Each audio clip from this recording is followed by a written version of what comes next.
Hey everyone, and welcome back to the Speak Smart podcast. I'm Jane, and I'm super excited to be here with my wonderful co-host today. And I'm Lucy. It's great to be back, Jane. Today's topic is something I think every English learner and honestly even native speakers use constantly. It's so fundamental. Absolutely. We're diving deep into the past simple. Talking about the past in English. It sounds simple, pun intended, but it's one of those tenses that can trip people up if they're not confident with it. Oh, for sure.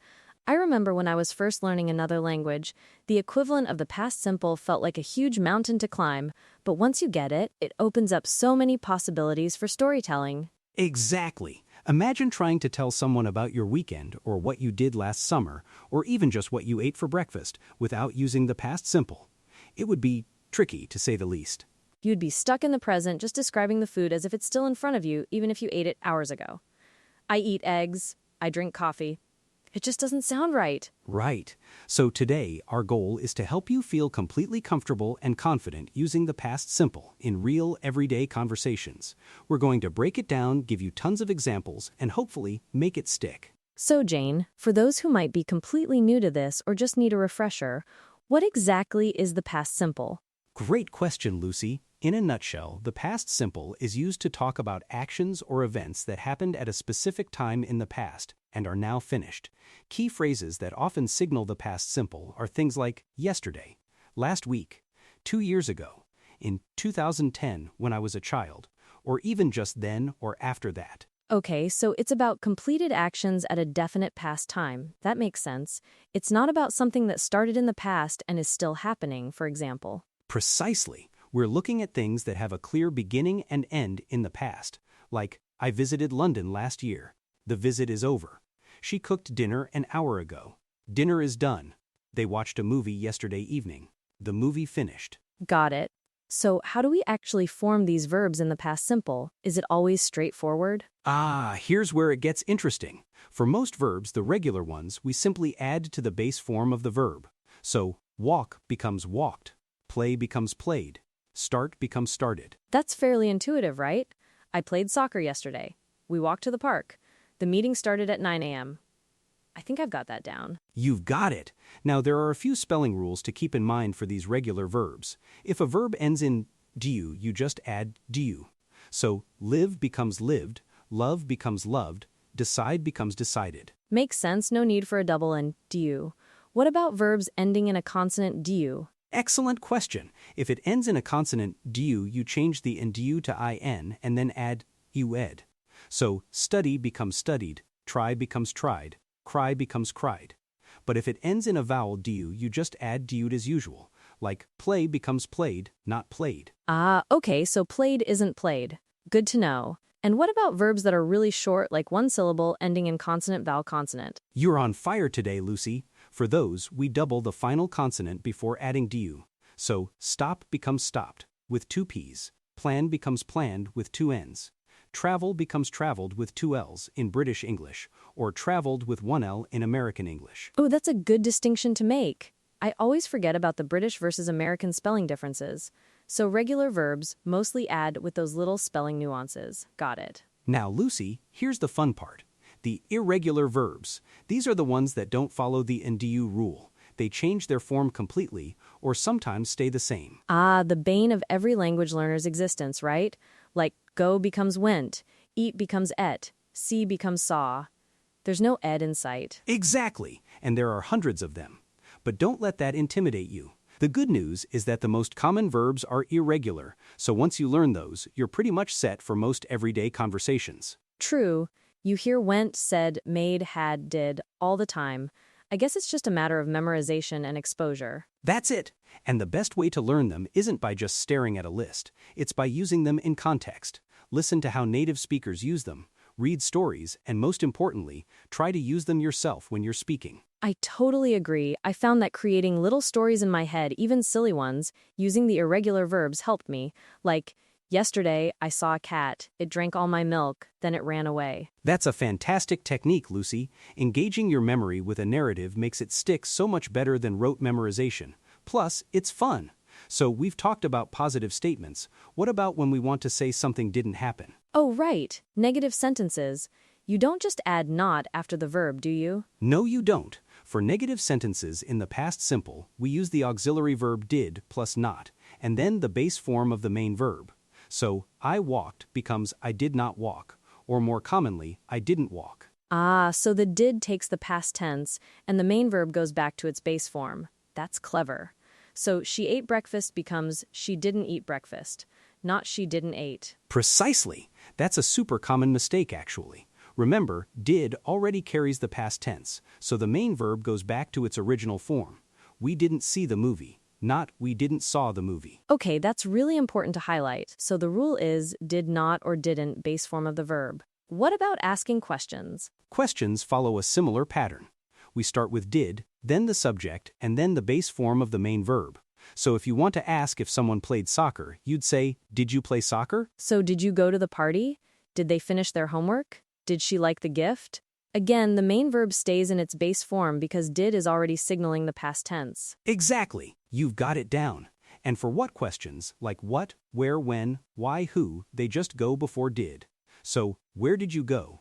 What did you eat for dinner? When did they arrive? This is actually making it click for me even more. It's like, did is the helper word that carries the past tense, so the main verb can just relax and be itself. That's a perfect way to think about it, Lucy. Did is like the superhero of the past simple. It takes all the past tense burden, allowing the other verbs to be simple. So, let's try some real conversation examples. Lucy, what did you do last weekend? Oh, last weekend was pretty busy. On Saturday, I woke up early and went for a run. After that, I met some friends for brunch at that new cafe downtown. We tried their avocado toast. It was delicious. Then, in the evening, I stayed in, watched a movie, and read a bit before bed. Wow, that sounds like a perfect Saturday. You used woke, went, met, tried, was, stayed, watched, read. A fantastic mix of irregular and regular verbs there. Thanks. What about you, Jane? What did you do? Well, my weekend was a bit more relaxed. On Saturday, I finished a book I started a while ago. It was a gripping thriller. In the afternoon, my family and I visited an old antique market. We didn't buy anything, but we saw some really interesting things. Then on Sunday, we cooked a big roast dinner, and later I played some board games with my nieces and nephews. That sounds lovely. You finished a book, visited a market, didn't buy anything but saw interesting things. Plus, you cooked dinner and played games. See, listeners, that's how it flows naturally. Exactly. It's not about trying to mentally translate every single verb. It's about getting used to the patterns and using them intuitively. Another common scenario where the past simple is essential is telling a story or an anecdote.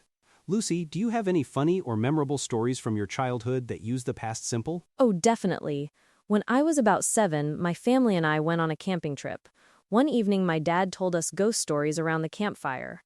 I got so scared that I couldn't sleep for hours. I remember I hid under my sleeping bag and didn't come out until the sun rose the next morning. My parents thought it was hilarious. That's brilliant. What a vivid memory. You used was, went, told, got, couldn't sleep, had, didn't come, rose, thought, was. So many irregular verbs perfectly woven into your story. It just flows, once you get used to it. What about you, Jane? Any childhood mishaps? Oh, I have one. When I was a teenager, maybe 15, my best friend and I decided to bake a surprise cake for her mom's birthday. We found a recipe online, but we didn't read the instructions very carefully. We forgot to add sugar. The cake looked perfect, but when her mom took a bite, her face was priceless. She pretended to like it, but we knew it was terrible. That's amazing. Didn't read, forgot, looked, took, was, pretended, knew. That really highlights how important the past simple is for narrative. You can't tell a good story without it. Right? And notice how we're naturally mixing regular and irregular verbs without really thinking about it now.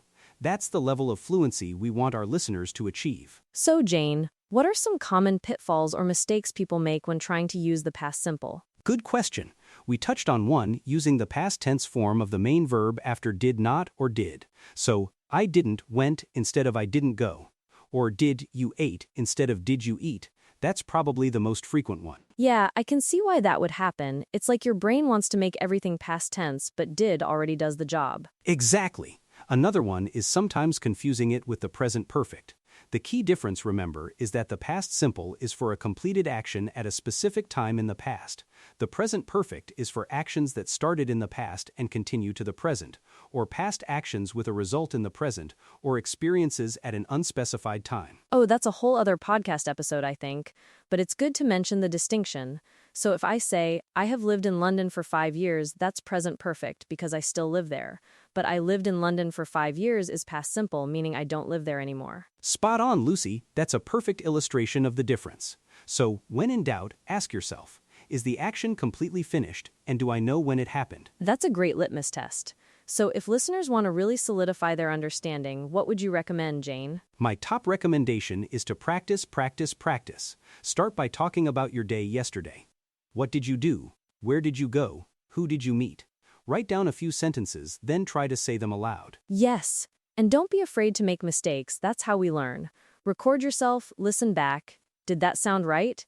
Did I use the base form after did? Exactly. You can also try taking a favorite story, maybe a fairy tale or a simple movie plot, and retell it using only the past simple. It's a fun exercise that forces you to use the tense repeatedly. Oh, that's clever. Like, once upon a time, a girl lived in a small village. She had Red Riding Hood. Her mother asked her to go visit her grandmother. I love that. It really helps to embed those verb forms in your memory. And for those irregular verbs, create flashcards, use apps, or like Lucy said, make up your own silly stories. The more you encounter and use them, the more natural they'll become. And listen. Listen to podcasts, watch movies, listen to songs, pay attention to how native speakers use the past simple. You'll start noticing the patterns and picking up on the irregular forms without even trying too hard. Absolutely, exposure is key. So, just to recap for everyone, the past simple is for completed actions at a definite time in the past. Regular verbs add, with a few spelling rules. Irregular verbs have unique forms that need to be learned. For negatives and questions, we use did not, didn't, or did, the base form of the main verb. And the most important takeaway, don't be scared of it. It's one of the most useful tenses you'll learn in English, and it unlocks a whole new world of conversation. Definitely. So go out there and tell us about your past. We hope this episode helped you feel more confident about using the past simple. Thank you so much for joining us, Lucy. It was my pleasure, Jane. Always fun to chat about making English easier for everyone. And thank you, our amazing listeners, for tuning into the Speak Smart podcast. If you enjoyed this episode, please share it with a friend who's learning English. And remember to subscribe so you don't miss our next deep dive into making you a more confident English speaker. Until next time, keep speaking smart. Bye, everyone.